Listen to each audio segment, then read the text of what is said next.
தாய் வீடு டிசம்பர் 2024. இலங்கையில் தேர்தல் அரசியலின் மாற்றமுறும் தன்மை.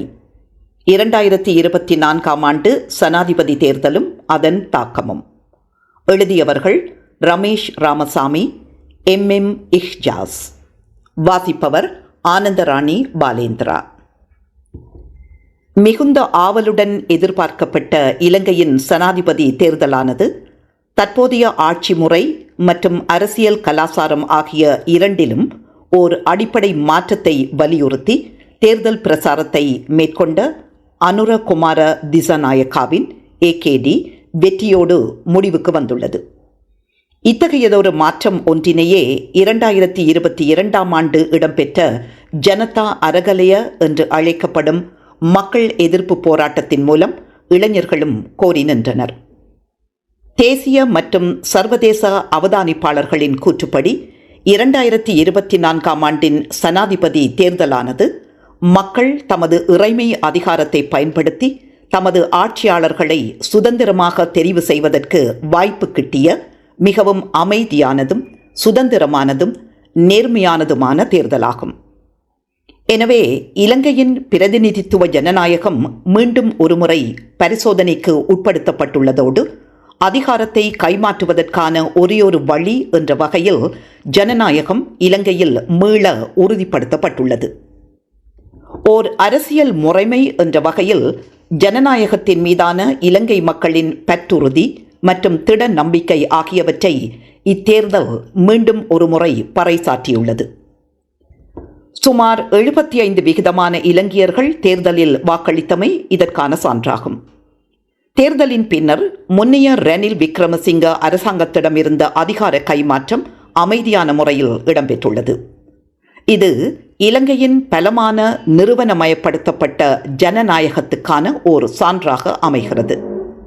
பல்வேறு காரணங்களுக்காக இத்தேர்தல் முக்கியமானதாக திகழ்வதோடு எமக்கு பல படிப்பினைகளையும் வழங்கியுள்ளது. எனவே 2024ஆம் ஆண்டின் ஜனாதிபதி தேர்தல் தொடர்பான முக்கிய பிரதிபலிப்புகளை சுருக்கமாக ஆராய்வதை இக்கட்டுரை நோக்கமாக கொண்டுள்ளது. வாக்களிப்பு நடத்தையில் வகுப்பு ரீதியான போக்குகள். சுதந்திரம் பெற்ற காலத்திலிருந்து இலங்கையின் அரசியலானது பிரபுத்துவ குடும்ப பின்னணியை கொண்ட ஒரு சக்தி வாய்ந்த சிறிய அரசியல் மற்றும் சமூக மேட்டுக்குடி உயர் வகுப்பு குழுவினரின் ஆதிக்கத்துக்கு உட்பட்டிருந்தது. முக்கியமாக பிரேமதாசா மற்றும் சிறிசேனா ஆட்சி காலத்தில் கூட அரசாங்கத்தின் தலைவர் கீழ்வகுப்பு பின்னணியை கொண்டவர்களாக இருந்த போதும் அரசாங்கத்தின் உள்வட்டாரம் எப்போதும் மேட்டுக்குடியினர் வசமே இருந்தது. எனவே இலங்கையின் பெரும்பாலான நாடாளுமன்ற உறுப்பினர்கள் மத்தியதர அல்லது கீழ் வகுப்பினை சார்ந்தவர்களாக இருந்த போதிலும் அவர்கள் ஒருபோதும் அதிகார ஆசனத்தில் வீற்றிருக்கவில்லை. தீர்மானம் மேற்கொள்ளலில் அவர்கள் முக்கிய பங்கு வகிக்கவும் இல்லை. இது ஒன்றுக்கொன்று முரண்பட்டதாக தோன்றலாம். எனினும் நடுத்தர அல்லது சாதாரண வகுப்பு பின்னணியை கொண்ட அரசியல்வாதிகளுக்கு நாட்டின் கொள்கை வகுத்தலில் மிகவும் வரையறுக்கப்பட்ட அளவிற்கே செல்வாக்கு செலுத்த முடிந்தது. தத்தமது அமைச்சுகளுக்கு வழங்கப்பட்ட நிர்வாக அதிகாரங்களை அவர்கள் கொண்டிருந்தார்களே தவிர நாடாளுமன்றத்தினால் அல்லது அமைச்சரவையினால் மேற்கொள்ளப்படும் முக்கிய தீர்மானங்களில் அவர்கள் எவ்வித செல்வாக்கையும் கொண்டிருக்கவில்லை. எப்போதும் நாடாளுமன்ற உறுப்பினர்களுள் மிக பெரும்பான்மையானோர் நாடாளுமன்றத்தினால் இயற்றப்பட்ட சட்டங்கள் அல்லது அரசியல் அமைப்பிற்கான திருத்தங்கள் ஆகியவற்றை அங்கீகரிப்பதற்காக அமோக ஆதரவுடன் தமது கைகளை உயர்த்திய போதிலும் அவற்றை அவர்கள் வாசிப்பதோ அல்லது புரிந்து கொள்வதோ இல்லை. வேறு வகையில் கூறுவதாயின் முக்கிய தீர்மானங்களை எப்போதும் நாடாளுமன்றத்துக்கு வெளியே ஒரு சிறிய மேட்டுக்குடி வகுப்பினரோடு இணைந்து உயர்குழாம் அரசியல் வர்க்கம் மேற்கொண்டது. சாதாரண வகுப்பு பின்னணியோடு வந்த அரசியல்வாதிகளுள் மிக பெரும்பான்மையினர் அதிகாரத்தின் வெளிப்புற விளிம்பு நிலையில் காணப்பட்டனர். இலங்கையின் அரசியல் வரலாற்றில் முதல் தடவையாக குறிப்பாக 1978ஆம் ஆண்டுக்கு பின்னர் அரசியல் களம் கணிசமான அளவு இன்று மாறியுள்ளது என்பதனை உணர முடிகின்றது. இதனை நாடாளுமன்ற தேர்தல் முடிவுகள் மேலும் உறுதிப்படுத்தியுள்ளன. அதாவது அனுசரணை அரசியல் பேட்ரனேஜ் பாலிடிக்ஸ் அல்லது காப்பாளன் கட்சிக்காரன் பேட்ரன் கிளையண்டிலிசம் உறவு மற்றும் மேட்டுக்குடியினர் அரசை கைப்பற்றுதல் ஆகியவற்றுக்கு வழிவகுத்து சுமார் 75 ஆண்டுகளுக்கு மேல் இந்த நாட்டை ஆட்சி செய்த எண்ணிக்கையில் சிறிய அரசியல் வகுப்பினரை இனியும் நம்புவதற்கு தாம் தயாரில்லை என்ற தீர்ப்பினை இத்தேர்தல் மூலம் இலங்கை மக்கள் வழங்கியுள்ளனர்.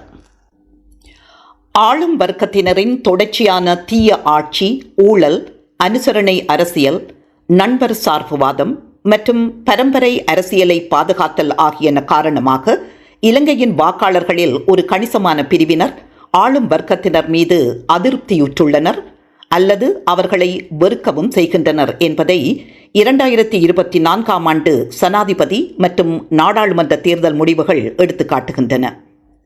இறுதியில் மேற்போந்த காரணிகளே 2022இல் இலங்கையை பொருளாதார ரீதியாக வங்குரோத்து நிலைக்கு உள்ளாக்கின என்ற கருத்து இன்று சமூகமயப்படுத்தப்பட்டுள்ளது போல் தென்படுகின்றது. எனவே இத்தேர்தலில் மக்கள் ஒரு கிராமிய ஆளும் வர்க்கம் சாராத மேட்டுக்குடி சாராத குடும்ப பின்னணியிலிருந்து வரும் ஒரு தலைவரை தமது தெரிவாக மேற்கொண்டுள்ளனர். அதிகார நிலை மாற்றமானது இலங்கையின் பாரம்பரிய அரசியல் கலாசாரம் ஒரு புதிய யுகத்துக்குள் காலடி எடுத்து வைத்துள்ளதை காட்டுகின்றது. குறிப்பாக மக்கள் மைய திறந்த பொறுப்புக்கூறல் மிக்க ஊழலற்ற கீழிருந்து மேல் நோக்கிய திறமைக்கு முதலிடம் மற்றும் பங்கேற்பு ஆட்சி முறை யுகத்தினை நோக்கி நிலை மாற்றம் வருவதன் தொடக்கத்தை உணர்த்தி நிற்கின்றது. இனத்துவமும் வாக்களிப்பு நடத்தையும். இனத்துவம், பிரதேசம், சாதி மற்றும் மதம் ஆகியவற்றுக்கிடையிலான இடைத்தொடர்பின் மாற்றமுறும் தன்மை பற்றிய முக்கிய புரிதல்களையும் இத்தேர்தல் முடிவுகள் எமக்கு வழங்குகின்றன. இன மத உணர்வுகளை தூண்டிவிடுவதற்கு தன்னலவாதிகளால் ஒரு சில முயற்சிகள் மேற்கொள்ளப்பட்ட போதிலும் சுதந்திர இலங்கையின் அரசியல் வரலாற்றில் முதற் தடவையாக தேர்தல் பிரசாரத்தின் போது இனவாதம் எவ்வித தாக்ககரமான பங்கையும் வகிக்கவில்லை என்பது தெளிவு. மொட்டுக்கட்சி மற்றும் திலித் ஜயவீரவின் மௌபிம ஜனதா கட்சி ஆகியவை தோற்கடிக்கப்பட்டமை இக்கருத்தினை மேலும் உறுதிப்படுத்துகிறது. எனினும் வாக்களிப்பு நடத்தையில் இன மற்றும் மத காரணிகளின் செல்வாக்கு ஓரளவுக்கேனும் இருந்தது என்பதும் மறுப்பதற்கில்லை. ஆயினும் நாடாளுமன்ற தேர்தலில் இன, மத, சாதி மற்றும் பிரதேச காரணிகளை வாக்காளர்கள் முற்றாக புறக்கணித்திருப்பதனை தேர்தல் முடிவுகள் காட்டுகின்றன. இதனை தெற்கிலும் வடகிழக்கிலும் மற்றும் மலையகத்திலும் அவதானிக்க முடிகின்றது. தீவிர தமிழ் தேசியவாதம் மற்றும் முஸ்லிம் தேசியவாதம் நிலவும் தேர்தல் தொகுதிகள் வட்டுக்கோட்டை, திகாமடுல்ல மற்றும் மலையக அரசியல் கட்சிகளின் ஆதிக்கம் மேலோங்கி காணப்பட்ட நுவரெலியா மெஸ்கெலியா தேர்தல் தொகுதி என்பவற்றில் ஐக்கிய மக்கள் சக்தி வெற்றி பெற்றிருப்பது இதனை மேலும் உறுதி செய்கிறது. மேலும் நவ தாராளவாதம், நண்பர் சார்புவாதம், ஊழல் மற்றும் குடும்ப அரசியல் ஆகியவற்றை நிராகரித்ததன் மூலம் சிங்கள மக்களில் பெரும்பான்மையானவர்கள் தற்போதிருக்கும் ஆட்சி முறையில் ஒரு மாற்றத்தினை வேண்டி தமது வாக்குகளை அளித்துள்ளனர் என்பது தெளிவாகிறது. இருப்பினும் ஜனாதிபதி தேர்தலில் சிறுபான்மை இனத்தவர்கள் வாழும் பிரதேசங்களில் வாக்களிப்பு முறைமை வேறுபட்டதாக அமைந்திருந்தது. பிராந்திய அரசியல் கட்சிகள் பலம் பொருந்திய நிலையிலுள்ள வடக்கு மற்றும் கிழக்கு மாகாணங்கள், புத்தளம் மற்றும் மலையக மாவட்டங்களில் வாழும் மக்களின் வாக்காளர் நடத்தை சிங்கள மக்கள் வாழும் பிரதேசங்களின் வாக்காளர் நடத்தையிலிருந்து கணிசமான அளவு வேறுபட்டிருந்ததை தேர்தல் முடிவுகள் எடுத்துக்காட்டுகின்றன. தமிழ் தேசிய கூட்டமைப்பு, TNA, ஸ்ரீலங்கா முஸ்லிம் காங்கிரஸ், SLMC, அகில இலங்கை மக்கள் காங்கிரஸ், ACMC, ஈழ மக்கள் ஜனநாயக கட்சி, EPDP, இலங்கை தொழிலாளர் காங்கிரஸ், CWC மற்றும் தமிழ் முற்போக்கு கூட்டணி, TPA, தேசிய காங்கிரஸ், NC ஆகியன சஜித் பிரேமதாச அல்லது ரணில் விக்ரமசிங்கவிற்கு ஆதரவாக முனைப்பாக பிரசாரம் செய்தன. இதற்கு மாறாக தேர்தலுக்கு முன்னர் வடக்கு கிழக்கில் உள்ள ஒரு சில அரசியல் கட்சிகள் மற்றும் சிவில் சமூக அமைப்புகள் தமிழ் தேசிய பொது கட்டமைப்பு என்ற பெயரில் ஒரு கூட்டமைப்பை உருவாக்கி முன்னாள் நாடாளுமன்ற உறுப்பினரான திரு அரியநேத்திரனை பொது தமிழ் வேட்பாளராக களமிறக்கின. எனவே மாவட்ட அடிப்படையிலான தேர்தல் முடிவு வரைபடத்தில் காட்டப்பட்டவாறு யாழ்ப்பாணம், வன்னி, திகாமடுள்ள, திருகோணமலை, மட்டக்களப்பு, நுவரெலியா, பதுளை ஆகிய தேர்தல் மாவட்டங்கள் சஜித் பிரேமதாசாவினால் வெற்றி கொள்ளப்பட்டதோடு ரணில் விக்ரமசிங்கவும் கணிசமான அளவு வாக்குகளை பெற்றுக்கொண்டார். இவ்வாறு இனத்துவ சிறுபான்மையினரது இலங்கை தமிழர், மலையக தமிழர் மற்றும் முஸ்லிம்கள் வாக்களிப்பு நடத்தை ஏனைய சிங்கள பெரும்பான்மையினரது வாக்களிப்பு நடத்தையிலிருந்து கணிசமான அளவு வேறுபட்டிருந்தது. இம்மாறுபட்ட வாக்களிப்பு நடத்தைக்கு ஒருவர் பின்வரும் விளக்கங்கள் பலவற்றை முன்வைக்கலாம். இலங்கையில் பிரதிநிதித்துவ ஜனநாயகத்தின் தொடக்க காலத்திலிருந்தே மத்திய அரசாங்கம் சிறுபான்மையினரது கோரிக்கைகளுக்கு செவி சாய்க்காது பாராமுகமாக உள்ளது என்ற கருத்தை இன மத சிறுபான்மையினரது பிரதிநிதிகள் கொண்டிருப்பதனால் இவ்விரு தரப்புகளுக்கும் இடையே ஒரு செயலிழந்த வலுவிழந்த உறவே நிலவி வருகின்றது. எனவே சிறுபான்மையினரின் சமூக அரசியல் மற்றும் பொருளாதார பிரச்சினைகளை தீர்த்து வைப்பதில் பிராந்திய கட்சிகள் அரசாங்கத்திற்கும் தொகுதி மக்களுக்கும் இடையில் ஒரு தரகராக செயற்பட்டு வந்துள்ளன. மரபு ரீதியாக சிறுபான்மையினர் தலைமை தாங்கும் அரசியல் கட்சிகள் தாமே இச்சமூகங்களின் ஏக பிரதிநிதிகள் என்ற மனோநிலையில் மத்திய அரசாங்க மட்டத்தில் கொள்கை வகுத்தல் செயல்முறையில் இம்மக்களின் பிரச்சினைகளை எடுத்து எம்புகின்றன.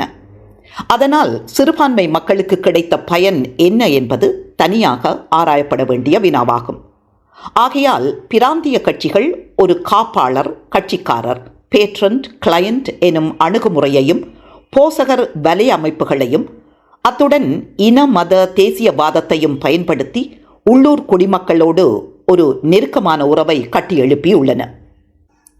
இக்கட்சிகள் உள்ளூர் மட்டத்தில் முனைப்புடன் செயற்படுவதோடு மக்கள் தமது நாளாந்த பிரச்சினைகளுக்கு தீர்வுகளை காண்பதற்காக அவற்றின் உள்ளூர் செயற்பாட்டாளர்களை அணுக விளைகின்றனர்.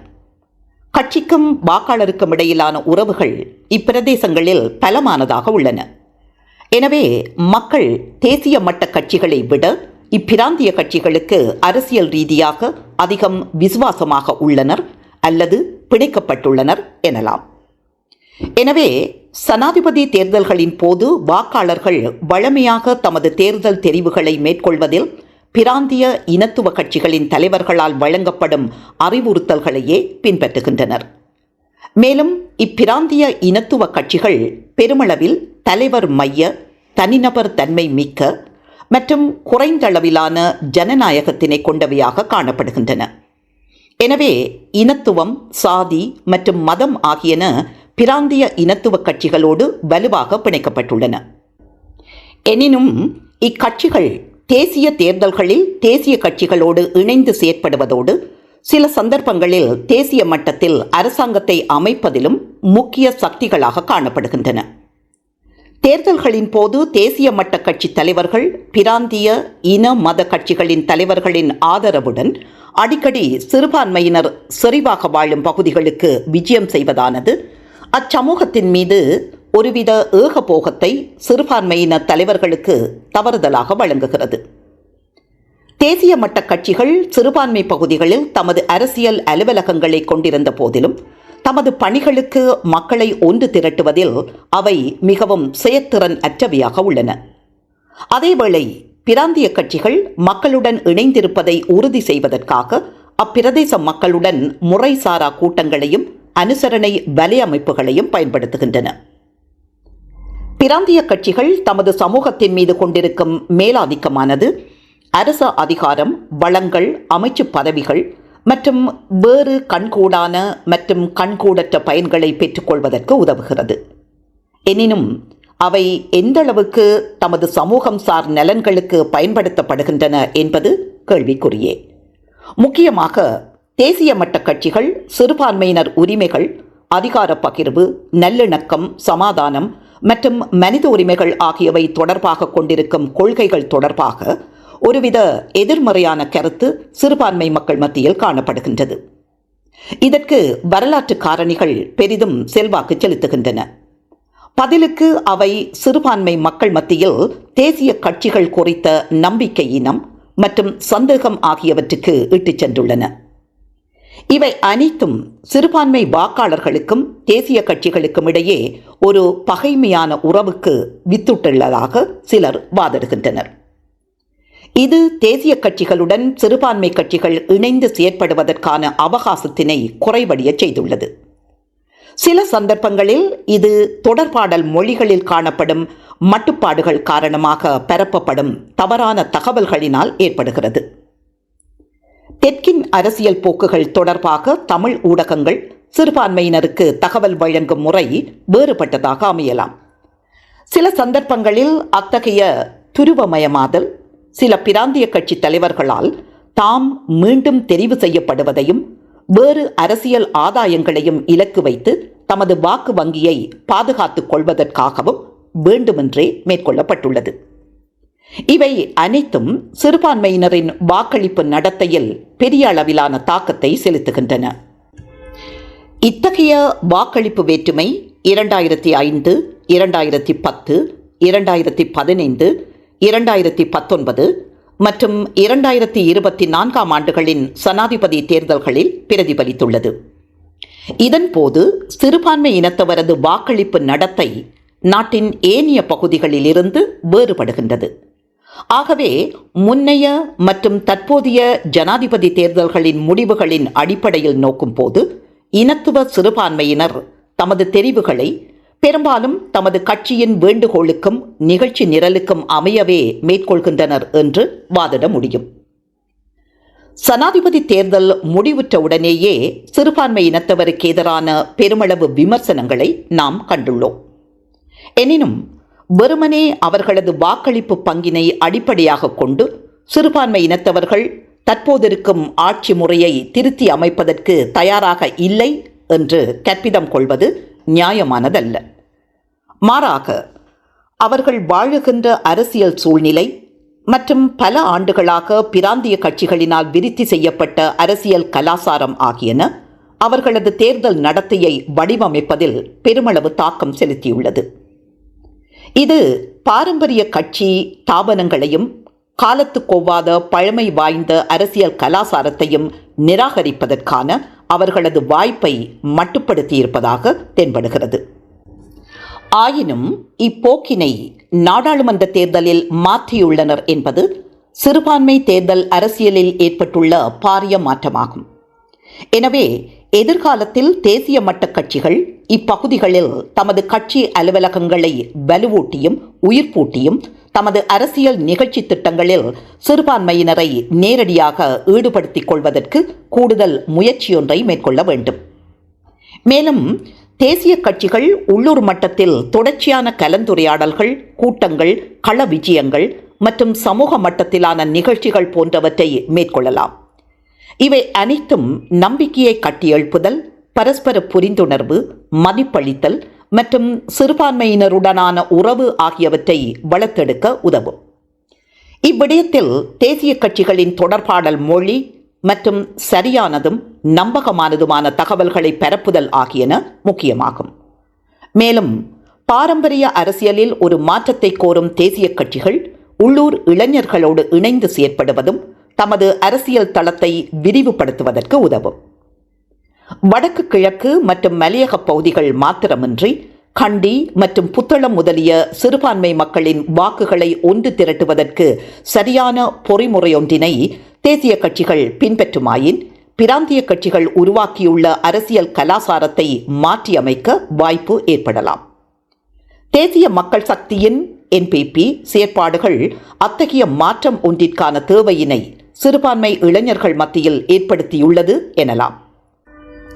அதேவேளை மனித பாதுகாப்பு, அதிகார பகிர்வு, ஜனநாயகத்திற்கு மதிப்பளித்தல், மனித உரிமைகள், அடிப்படை மனித சுதந்திரம் மற்றும் சிவில் சமூக செயற்பாடுகளுக்கான வாய்ப்பு குறித்த கரிசனைகள் சிறுபான்மையினரின் வாக்களிப்பு நடத்தையினை செம்மைப்படுத்துகின்றன என்பதனையும் தேசிய கட்சிகள் நினைவில் கொள்ள வேண்டும்.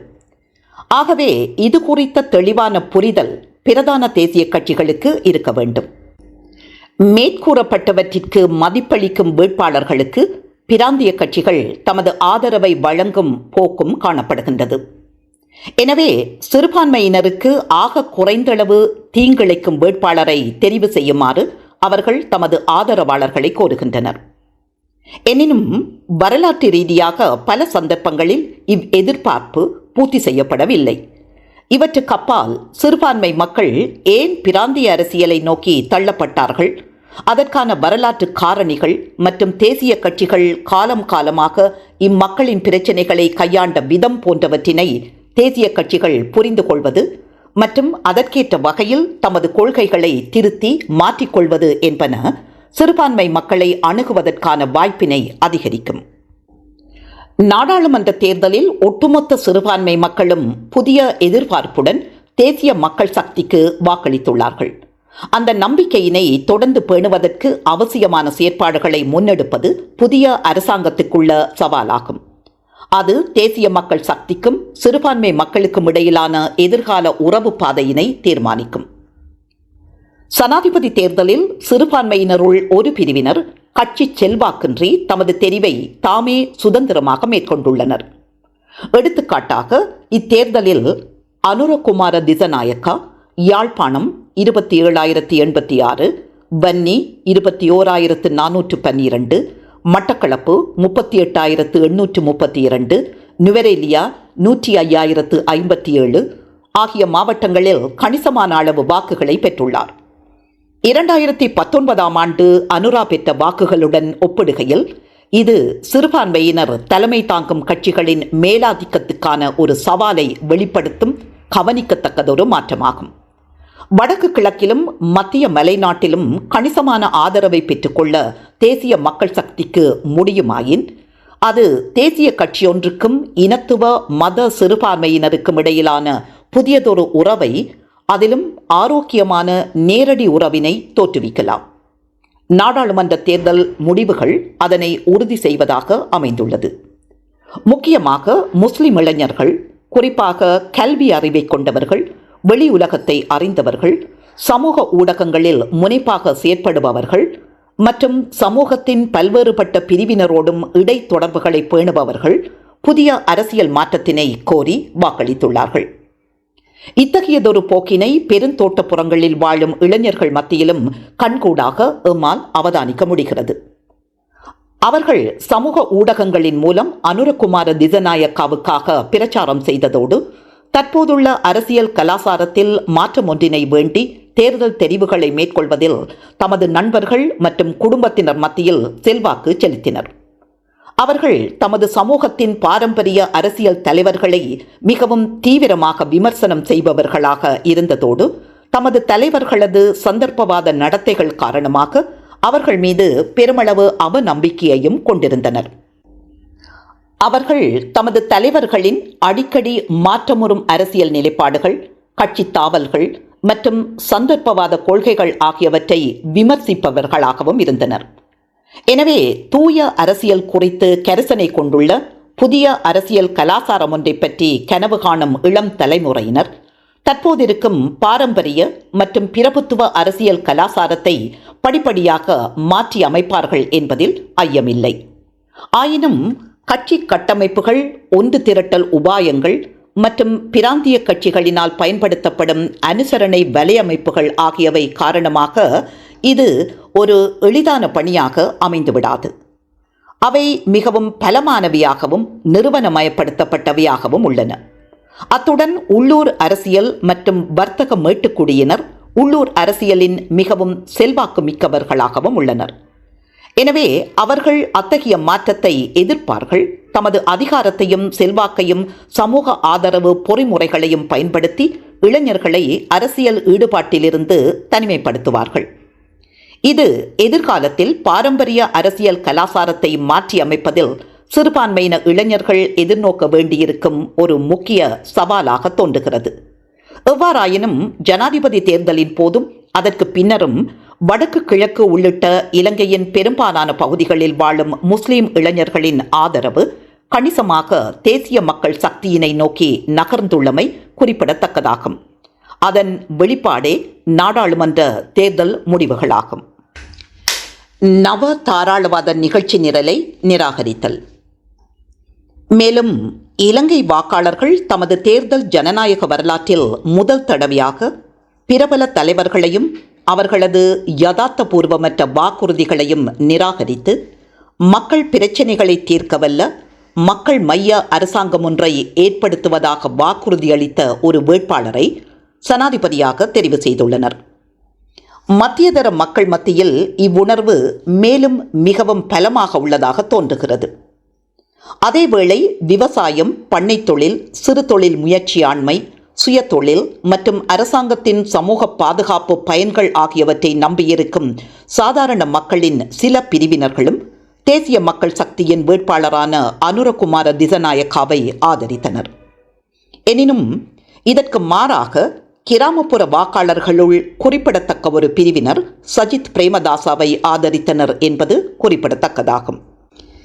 தேசிய மக்கள் சக்தி பொருளாதார சனநாயகம் மற்றும் ஓர் உறுதியான சமூக பாதுகாப்பு வலையமைப்பு ஆகியவற்றை கொண்ட ஒரு சமத்துவமான பொருளாதாரத்திற்கான சீர்திருத்தங்களை முன்வைத்து பிரச்சாரம் செய்தது. இது பொருளாதார ஜனநாயகம், பொருளாதார நன்மைகளை பகிர்ந்தளிப்பதில் ஒரு மனிதாபிமான அணுகுமுறையை பின்பற்றுதல், நவ தாராளவாத கொள்கையை நிராகரித்தல் என்பவற்றினை பிரதான பொருளாதார கொள்கையாக உள்ளடக்கியிருந்தது. அது இலங்கை மக்களில் 5% குறைவானவர்கள் மத்தியில் நாட்டின் செல்வம் மிக அதிக அளவில் குவிந்து கிடப்பதை நிராகரிக்கும் ஒரு பொருளாதார முறைமையாகும். அத்தகையதொரு பொருளாதார கொள்கைக்கு மக்கள் அமோக ஆதரவினை வழங்கியிருப்பது நாடாளுமன்ற தேர்தல் முடிவுகளில் மேலும் உறுதியாகியுள்ளது. ஊழலுக்கு எதிராக அரச சேவையாளர்களின் வாக்களிப்பு. ஊழலற்ற அரசாங்கம் ஒன்றை ஏற்படுத்துவதாக வாக்குறுதியளித்த அனுரகுமார திசநாயக்காவின் மிக தீவிர ஆதரவாளர்கள் மத்தியில் அரசாங்க உத்தியோகத்தர்கள் இருக்கின்றனர் என்பதை தபால் மூல வாக்குகள் எடுத்துக்காட்டுகின்றன. அரசாங்க ஊழியர்கள் ஊழலுக்கு எதிராக போராடுவதற்கு தாம் தயாராக இருப்பதாக தமது வாக்குகள் மூலம் எடுத்துக்காட்டியுள்ளனர். இது எண்ணிக்கையில் குறைவாக இருந்தாலும் சிறந்ததொரு ஆரம்பமாக நோக்கலாம். ஊழல் மிக்க அரசியல் தலைவர்களுக்கான ஒரு பலமான செய்தியாகவும் இது அமைகிறது. அரச ஊழியர்கள் ஊழலின் ஆபத்தையும் பொருளாதாரம், சமூக நல நோன்புகை மற்றும் நாட்டின் அபிவிருத்தி ஆகியவற்றின் மீதான அதன் பாதகமான தாக்கத்தையும் உணர்ந்துள்ளனர். அரசாங்க உத்தியோகத்தர்கள் ஊழல் மிக்கவர்கள் என்ற ஒரு பரவலான கருத்து சமூகத்தில் மிக நீண்ட காலமாக நிலவி வருகின்றது. எனினும் முழு தேர்தல் பிரசாரத்தையும் ஊழலுக்கு எதிரான ஆட்சி என்ற கருப்பொருளில் நடத்திய ஒரு தலைவருக்கு கணிசமான அரச அதிகாரிகள் வாக்களித்துள்ளனர். இது அரச அதிகாரிகளின் சிந்தனை போக்கில் ஏற்பட்டுள்ள ஒரு குறிப்பிடத்தக்க மாற்றம் என்பதோடு அரசாங்க நிறுவனங்களில் ஊழல் பிரச்சினையின் தாக்கத்தையும் இது எடுத்துக்காட்டுகிறது. அத்துடன் அரச நிறுவனங்களிலும் சமூகத்திலும் தீவிரமாக பரவியுள்ள ஊழல் காரணமாக இலங்கை வங்குரோத்து நிலையை அடைந்துள்ளது என்ற உண்மையையும் அவர்கள் உணர்ந்துள்ளனர் போல் தெரிகின்றது.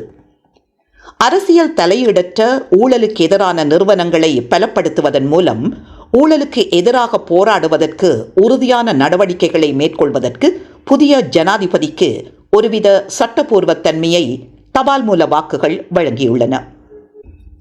அரசு அதிகாரிகளின் வாக்களிப்பு நடத்தை நாடாளுமன்ற தேர்தலில் தீவிர மாற்றத்துக்கு உள்ளாகியுள்ளது. சுமார் 80% அதிகமான அரசு அதிகாரிகள் தேசிய மக்கள் சக்திக்கு வாக்களித்துள்ளமை குறிப்பிடத்தக்கதாகும்.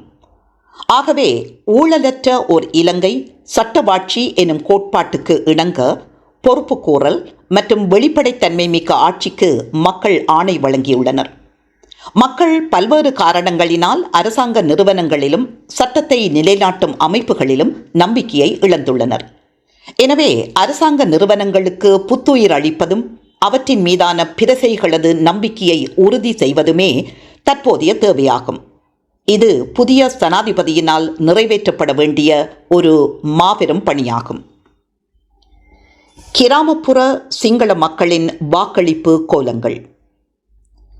ஜனாதிபதி தேர்தலில் இரத்தினபுரி, பதுளை மற்றும் மொனராகலை முதலிய மாவட்டங்களில் கிராமப்புற சிங்கள வாக்காளர்களின் வாக்களிப்பு நடத்தை வேறுபட்டிருந்தது. அம்மாவட்டங்களில் வறுமை நிலையிலுள்ளோர் வீதம் முறையே 28%, 37% மற்றும் 33% என மிக அதிகமாக பதிவாகிறது. DSC 2023. இவைதான் அனுரகுமாரவிற்கு குறைவான ஆதரவு கிடைத்த மாவட்டங்களாகும். எடுத்துக்காட்டாக மொனராகலை மாவட்டத்தில் அளிக்கப்பட்ட 341,753 வாக்குகளுள் சஜித் 134,238 வாக்குகள் பெற்றிருந்த அதேவேளை அனுரகுமார திசநாயக்கா 140,269 வாக்குகளை மாத்திரமே பெற்றிருந்தார். அதேபோன்று இரத்தினபுரியில் மொத்தமாக அளிக்கப்பட்ட 750,970 வாக்குகளுள் சஜித் மற்றும் ரணில் ஆகியோர் முறையே 257,721 மற்றும் 145,038 வாக்குகளை பெற அனுரகுமார திசநாயக்கா 291,708 வாக்குகளை பெற்றார். பதுளை மாவட்டத்தில் மொத்தமாக அளிக்கப்பட்ட 584,443 வாக்குகளுள் அனுரகுமார திசநாயக்கா 197,283 வாக்குகளை பெற்றார். ஆயினும் கொழும்பு, கம்பஹா ஆகிய மாவட்டங்களிலும் குருநாகல் மாவட்டத்தின் சில பகுதிகளிலும் நடுத்தர வர்க்க மற்றும் கல்விகற்ற வாக்காளர்கள் அனுரகுமார திசநாயக்காவை பலமாக ஆதரித்த அதேவேளை மொனராகலை, பதுளை, இரத்தினபுரி ஆகிய தேர்தல் மாவட்டங்களில் வறுமை மற்றும் குறைந்த கல்வியறிவு ஆகிய இரண்டினாலும் பாதிக்கப்பட்ட மக்கள் தேசிய மக்கள் சக்தியினால் வாக்குறுதி அளிக்கப்பட்ட சீர்திருத்தவாத, ஊழல் எதிர்ப்பு, சமூக நல நோன்புகை நிகழ்ச்சி திட்டம், பொருளாதார ஜனநாயக மாதிரி ஆகியவற்றின் பின்னால் அணி திரளவில்லை என்பது தெளிவானதொரு எடுத்துக்காட்டாகும். மறுபுறமாக ஹோமாகம, கடுவேல, கெஸ்பேவ, கம்பஹா மற்றும் குருநாகல் போன்ற கல்வி மட்டம் உயர்வாக காணப்படும் தேர்தல் தொகுதிகள் அனுரகுமாராவிற்கு மிக அதிகமான ஆதரவை வெளிப்படுத்தியிருந்தன. உயர்ந்த கல்வி மட்டத்தையும் உயர்ந்த பொருளாதார அடைவுகளையும் கொண்டுள்ள பகுதிகளில் மக்கள் ஒரு புதிய சமூக மற்றும் அரசியல் இயக்கத்தை விரும்பியுள்ளனர். ஆயினும் ஏலவே சுட்டிக்காட்டிய அதிக வறுமை நிலவும் மாவட்டங்களில் குறைந்த அளவிலான கல்வி மட்டம், வெளியுலக தொடர்பு மற்றும் அரசியல் அறிவு என்பவற்றுடன் பெற்றோர்கள் பரம்பரையாக கொண்டிருந்த அரசியல் விசுவாசம் என்பன புதிய அரசியல் மாற்றத்திற்கு வாக்களிப்பதற்கான வாய்ப்பினை தடுத்திருக்கலாம். ஆயினும் இந்நிலைமை நாடாளுமன்ற தேர்தலில் தீவிர மாற்றத்துக்கு உள்ளாகியுள்ளது என்பது அவதானிக்கத்தக்க விடயமாகும். தேசியவாதமும் வாக்களிப்பு நடத்தையும். வேறுபட்ட இனத்துவ பின்புலத்தினை கொண்ட மக்கள் தேசியவாதத்தினை நிராகரித்துள்ளமை முழுமையாக இல்லாவிட்டாலும் 2024 ஆண்டு சனாதிபதி தேர்தலின் மிகவும் குறிப்பிடத்தக்க மாற்றமாகும். இம்முறை சிங்கள வாக்காளர் மத்தியில் தேசியவாதத்திற்கு இடம் இருக்கவில்லை. சிங்கள பௌத்த மேலாதிக்க கட்சியான மொட்டுக்கட்சி மக்களால் தூக்கி எறியப்பட்டுள்ளது. இதற்கு பெரிதொரு வாதமும் முன்வைக்கப்படுகின்றது. அதாவது சிங்கள பௌத்தத்தை பாதுகாப்பதற்கான மாற்றீடாக தேசிய மக்கள் சக்தியினை சிங்கள மக்கள் பார்க்கின்றார்கள் என்பதாகும். ஆகவே மொட்டுக்கட்சியினை தூக்கி எறிந்து அனுராவுக்கு வாக்களித்துள்ளனர். தமிழ் மற்றும் முஸ்லிம் சிறுபான்மையினருள் கணிசமான பிரிவினர் அனுரகுமார திசநாயக்காவின் பின்னால் அணி திரளவில்லை எனினும் அது எவ்விதத்திலும் தேசியவாத காரணங்களினால் ஏற்பட்டதல்ல. மேலும் ஒரு சில தமிழ் அரசியல் கட்சிகள் தமிழ் வேட்பாளர் ஒருவரை முன்னிறுத்தியிருந்தாலும் வடக்கு கிழக்கு மக்கள் தமது பெரும்பான்மையான வாக்குகளை சஜித் பிரேமதாசா மற்றும் ரணில் விக்ரமசிங்க போன்ற தேசிய தலைவர்களுக்கு வழங்கியதன் மூலம் தமிழ் தேசியம் எனும் சிந்தனையை வாக்களிப்பின் போது ஒரு பிரதான காரணியாக எடுக்கவில்லை என எண்ணத் தோன்றுகிறது. ஆயினும் இதற்கு மாறுபட்ட விளக்கங்களை ஒருவர் முன்வைக்கலாம்.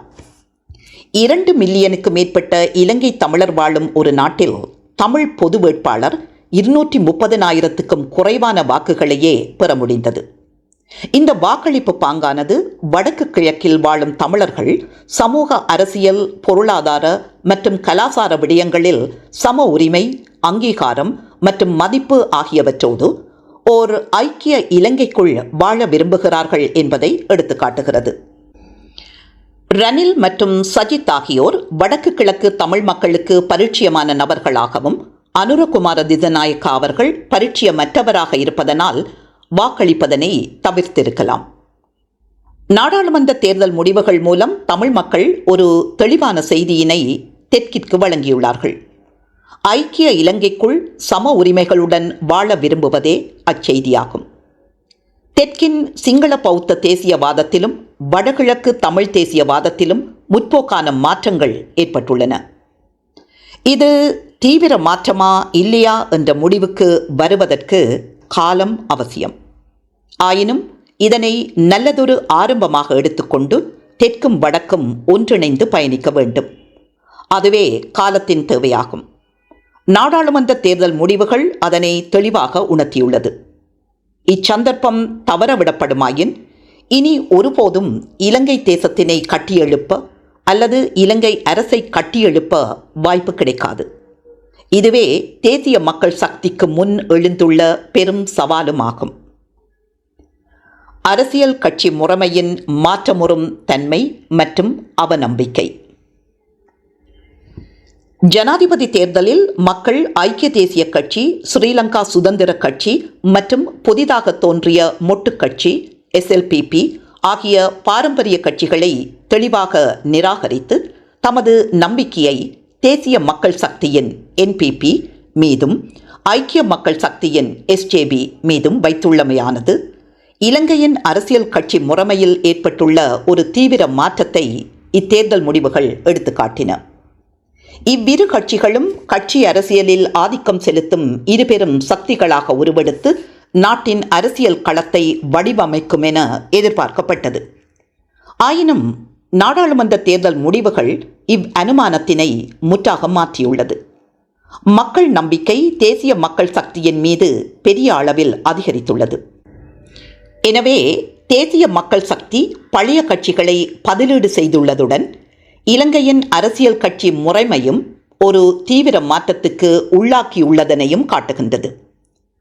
ஐக்கிய மக்கள் சக்தி ஜனாதிபதி தேர்தலுடன் ஒப்பிடும்போது பாரிய வீழ்ச்சியினை தழுவியுள்ளது. ஆயினும் தொடர்ந்தும் 2ஆம் இடத்திலேயே உள்ளது. இவை தனிக்கட்சிகள் அல்ல, மாறாக பல சிறிய கட்சிகளினால் உருவாக்கப்பட்ட ஒரு கூட்டமைப்பாகும்.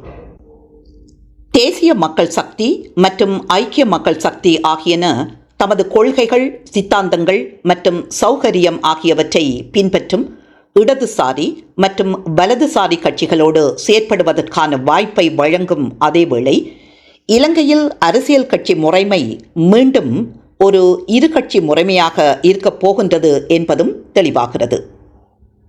ஆயினும் இக்கட்சிகளின் சித்தாந்தங்கள் அவ்வப்போது மாற்றமுறும் கேரியவாதத்தை பிராக்மட்டிசம் அடிப்படையாக கொண்டுள்ளன. இதுவே நிறைவேற்று அதிகாரம் கொண்ட ஜனாதிபதி தேர்தல் முறை அறிமுகப்படுத்தப்பட்டதிலிருந்து எந்த ஒரு வேட்பாளரும் 50% வாக்குகளை பெற முடியாது போன முதல் தடவையாகும். இது அரசியல் கட்சிகள் மீது மக்களுக்கு காணப்படும் நம்பிக்கையின்மை மற்றும் தற்போதைய தேர்தல் முறைமையில் உள்ள குறைபாடுகள் ஆகியவற்றின் பால் எமது கவனத்தை ஈர்க்கின்றது. அரசியல் கட்சிகள் மீதான நம்பிக்கை இலங்கையில் தீவிரமாக குறைவடைந்துள்ளதோடு ஆட்சி அதிகாரத்தினை தமது நலன்களையும் வர்த்தக வகுப்பினரின் தேவைகளையும் அடைந்து கொள்ளும் வகையில் பயன்படுத்திய விதம் குறித்து வாக்காளர்கள் அதிருப்தியுற்றிருப்பதாகவும் தோன்றுகிறது. எனவே இந்த தேர்தலில் அனுரகுமார திசநாயக்காவிற்கு வழங்கிய ஆதரவு ஏனைய பிரதான கட்சிகள் மீதான பெருமளவு நம்பிக்கையின்மையினை வெளிப்படுத்துகிறது. இருப்பினும் ஏறத்தாழ 3.8 மில்லியன் இலங்கையர்கள் வெளிநாடுகளில் தொழில் புரியும் தொழிலாளர்கள் அடங்கலாக இம்முறை வாக்களிப்பதிலிருந்து விலகியிருந்துள்ளனர். இது அரசியல் கட்சிகள் மீது எந்தளவு நம்பிக்கை குறைவாக உள்ளது என்பதனை எடுத்துக்காட்டுகிறது. அரசியல் கட்சிகள் மீதான நம்பிக்கையின்மையானது கட்சி தாவல்கள், பேராசை, அரசியல் ஊழல், அனைத்து வித ஏமாற்றுச் செயல்கள் ஆகியன அடங்கலாக மக்கள் ஆணையின் தொடர்ச்சியான மீறலினாலேயே பெரும்பாலும் ஏற்படுத்தப்பட்டுள்ளது. இது விகிதாசார பிரதிநிதித்துவ முறைமை அறிமுகப்படுத்தப்பட்டதிலிருந்து இலங்கையின் தேர்தல் முறை அரசியலில் ஒரு நிரந்தரமான அம்சமாக மாறியுள்ளது. எனவே அத்தகைய அரசியல் தலைவர்களையும் அவர்களது கட்சிகளையும் இனியும் நம்புவதற்கு தயார் இல்லை என்ற தெளிவான செய்தியை இலங்கை வாக்காளர்கள் வழங்கியுள்ளனர். இது ரணில் விக்ரமசிங்க மற்றும் சஜித் பிரேமதாசா ஆகியோரின் தோல்வியில் ஒரு முக்கிய காரணியாக இருந்துள்ளது. இதனை இலங்கை மக்கள் மிக தெளிவாக நாடாளுமன்ற தேர்தலில் வெளிப்படுத்தியுள்ளனர். சுமார் 40% வாக்காளர்கள் வாக்களிப்பதனை தவித்துள்ளனர். யுத்தத்துக்கு பின்னர் இடம்பெற்ற 3 நாடாளுமன்ற தேர்தல்களுடன் ஒப்பிடும்போது 2024ஆம் ஆண்டு தேர்தலிலேயே வாக்களியாமை போக்கு மிக அதிகமாக காணப்படுகின்றது. மேலும் கட்சி வாக்காளர் உறவில் மாற்றமுறும் தன்மையை இத்தேர்தல் முடிவுகள் காட்டுகின்றன. வாக்களிப்பதற்காக அரசியல் தலைவர்களிடமிருந்து பொருள்சார் நன்மைகளை பெற்றுக்கொள்வதற்கு உதவும் அனுசரணை அரசியல் அல்லது காப்பாளர் கட்சிக்காரர் என்ற உறவு இலங்கையின் தேர்தல் அரசியலின் ஒரு முக்கிய அம்சமாகும்.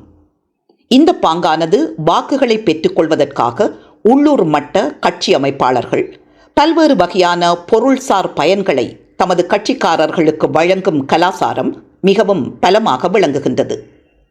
வேறு வகையில் கூறுவதானால் வாக்காளர் கட்சி எனும் உறவு இலங்கையிலும் ஏனைய தென்னாசிய நாடுகளிலும் பெருமளவுக்கு பொருள்சார் நன்மைகளினாலேயே தீர்மானிக்கப்படுகிறது. எனினும் இத்தேர்தலில் தேசிய மக்கள் சக்திக்கு வாக்களித்த 57 மில்லியனுக்கு மேற்பட்டவர்கள் அத்தகைய பயன்களை நிராகரித்து ஆட்சி முறைமையில் ஒரு மாற்றத்திற்காக தமது வாக்குகளை வழங்கியுள்ளனர். இது மரபு ரீதியான தேர்தல் அரசியலினால் நேரடியாக பலியாகியுள்ள இளைஞர்கள் மத்தியில் துரிதமாக தோன்றி வரும் ஒரு புதிய அரசியல் கலாசாரத்தின் ஆரம்பமாக தோன்றுகிறது. நாடாளுமன்ற தேர்தல் இதனை மேலும் உறுதி செய்துள்ளதுடன் இலங்கையில் அனுசரணை அரசியல் மற்றும் காப்பாளர் கட்சிக்காரன் உறவு முடிவுக்கு வரும் காலம் கனிந்துள்ளது என எண்ண தோன்றுகிறது.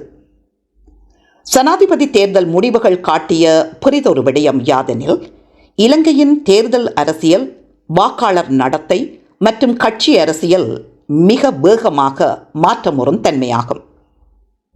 உதாரணமாக 4 வருடங்களில் தேசிய மக்கள் சக்தி 3% 42% முன்னோக்கி பாய்வது ஒரு சாதாரண விடயம் அல்ல. இவ்வெற்றி அரசியல் விஞ்ஞானிகளை மற்றும் அவதானிப்பாளர்களை பெரும் வியப்புக்குள் ஆழ்த்தியுள்ளது. நாடாளுமன்ற தேர்தல் முடிவுகள் எம்மை மேலும் ஆச்சரியத்தில் ஆழ்த்தியுள்ளது. இப்படியான அரசியல் மாற்றங்கள் உலகில் மிகவும் அரிதாகவே இடம்பெறுகின்றது.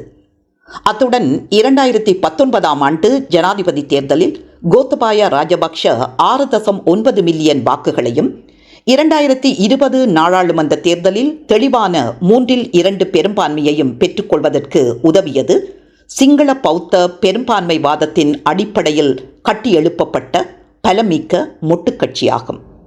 ஆயினும் 2024ஆம் ஆண்டு ஜனாதிபதி தேர்தலில் வெறும் 3% வாக்குகளை பெற்று இக்கட்சி பெரும் தோல்வியை சந்தித்தது. நாடாளுமன்ற தேர்தலிலும் மொட்டுக்கட்சியினை மக்கள் முற்றாக புறக்கணித்துள்ளார்கள்.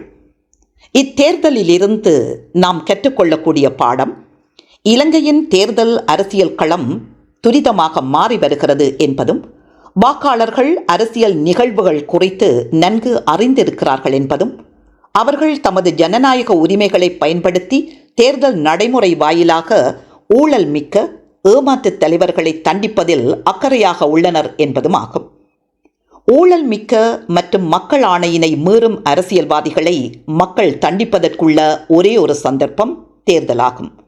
இதனை இலங்கை நாடாளுமன்ற தேர்தல் தெளிவாகவே வெளிப்படுத்தியுள்ளது. இனத்துவ கட்சிகளுக்கும் தலைவர்களுக்கும் இத்தேர்தலில் கற்றுக்கொள்வதற்கு ஒரு பாடம் உண்டு.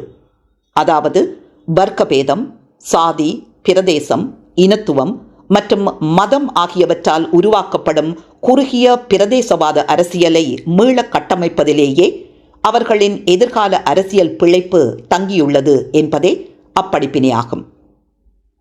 பிராந்திய அரசியலை புதிய பாதையில் மற்றும் பாணியில் முன்கொண்டு செல்ல புதிய அணுகுமுறை ஒன்றினை குறித்து சிந்திக்க வேண்டும்.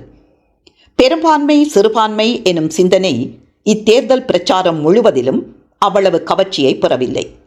எனவே வேட்பாளர்களும் அவர்களது கட்சிகளும் இதனை நன்கறிந்து தேர்தல் ஆதாயத்துக்கான ஒரு ஆயுதமாக இனத்துவத்தினை கையாள முற்படவில்லை. எனவே இனத்துவ கட்சிகள் தத்தமது தேர்தல் தொகுதிகளையும் சமூகங்களையும் பிரதிநிதித்துவப்படுத்தும் அதேவேளை தேசிய அரசியலிலும் தேசிய பிரச்சினைகளிலும் நேரடியாக ஈடுபட வேண்டும். இது சிறுபான்மையினர் தெற்கு அரசியல் தலைவர்களோடும் கட்சிகளின் செயற்பாடுகளோடும் இணைந்து செயலாற்றுவதற்கான வாய்ப்பினை திறந்துவிடும். இவ்வணுகுமுறை சமூகத்தின் அனைத்து பிரிவினருக்கும் சமத்துவத்தினை உறுதி செய்யும். அனைவரையும் அரவணைத்து இலங்கையை கட்டியெழுப்புவதற்கான முன் நிபந்தனையாக இருக்கும். இது பெரும்பான்மையினர் சிறுபான்மையினருக்கிடையிலான இடைவெளியை அகற்றுவதற்கான இன்றைய தேவையாக தோன்றுகிறது.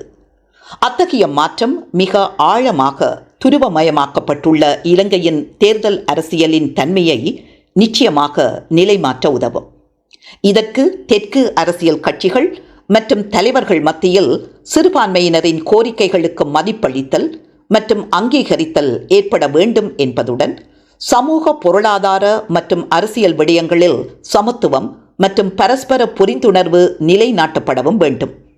அதற்கான ஆணையினையே நாடாளுமன்ற தேர்தலில் அனைத்து இலங்கையர்களும் சகல வேறுபாடுகளையும் மறந்து வழங்கியுள்ளனர். முடிவுரை. இலங்கையின் தேர்தல் அரசியல் மாற்றம் கண்டுள்ளது. அது தொடர்ந்து மாற்றமுறும் என்ற முடிவுக்கு வரலாம். அரகலைய மக்கள் போராட்டம் காரணமாக அரசியலில் இனவாதத்துக்கும் வகுப்புவாதத்துக்குமான முன்னுரிமை ஒப்பீட்டளவில் குறைவடைந்துள்ளது. அதன் தாக்கத்தினை சனாதிபதி மற்றும் நாடாளுமன்ற தேர்தல்களில் தெளிவாக அவதானிக்க முடிந்தது. இலங்கையின் மத்தியதர வர்க்கம் அரசியல் ரீதியாக எழுச்சி பெற்றுள்ளது. இம்மாற்றம் சிறுபான்மையினர் உள்ளிட்ட ஏனைய சமூகத்தவர்கள் மத்தியிலும் பரவிச் சென்றுள்ளதனை நாடாளுமன்ற தேர்தல் முடிவுகள் எடுத்து காட்டுகின்றன. குறிப்பாக சிறுபான்மை மக்கள் மத்தியில் தேசிய மக்கள் சக்தி தமக்கு மக்கள் வழங்கியுள்ள மிகப்பெரிய ஆணையினை நன்கு புரிந்து கொண்டு அளித்த வாக்குறுதிகளை நிறைவேற்றுமாயின் அது இலங்கையின் அரசியல் கலாசாரத்தை நிரந்தரமாக மாற்றியமைக்கக்கூடும். எனினும் இது நடைபெறுவதற்கு தேசிய மக்கள் சக்தி என்பிபி, அதன் மக்கள் விடுதலை முன்னணி ஜேவிபி தோற்றுவாயிலிருந்து விடுபட்டு முன்னோக்கி நகர வேண்டியிருக்கும். முற்போக்கான கொள்கைகள் மற்றும் கருத்தியல்களை முன்னிறுத்தி செயற்பட வேண்டும். தேசிய மக்கள் சக்தி தேர்தல் விஞ்ஞாபனத்தில் முன்வைத்த திட்டங்களை யதார்த்தபூர்வமாக அடைவதற்கு பொது தேர்தலில் ஆணை கிடைத்துள்ளது. தேசிய மக்கள் சக்தியினை பிரதிநிதித்துவம் செய்ய பல தொழில் வாண்மையாளர்கள் இம்முறை நாடாளுமன்றம் செல்கின்றார்கள். ஆகவே திட்டங்களை நடைமுறைப்படுத்துவதற்கு இவர்களின் இயலுமை, அறிவு மற்றும் நிபுணத்துவத்தினை முழுமையாக பயன்படுத்த முடியும். எனினும் தேர்தல் வாக்குறுதிகளுக்கும் யதார்த்த விளைவுகளுக்கும் இடையே எப்போதும் ஓர் இடைவெளி காணப்படும். இவ்விடைவெளி இயன்றவரை சிறியதாக இருக்க வேண்டும். அது தேசிய மக்கள் சக்தியின் மக்கள் ஆதரவினை தொடர்ந்து பேண உதவும். தேசிய மக்கள் சக்தியின் வேலை திட்டங்கள் வெறுமனே ஒரு பொருளாதார மீட்சியாக மாத்திரமல்லாமல் மனித மேம்பாடு, சமூக நலன், ஜனநாயகம், மனித உரிமைகள், பொறுப்புக்கூறும் அரசாங்கம் மற்றும் சமத்துவம் ஆகியவற்றிலும் மாற்றத்தை ஏற்படுத்த வேண்டும். நன்றி.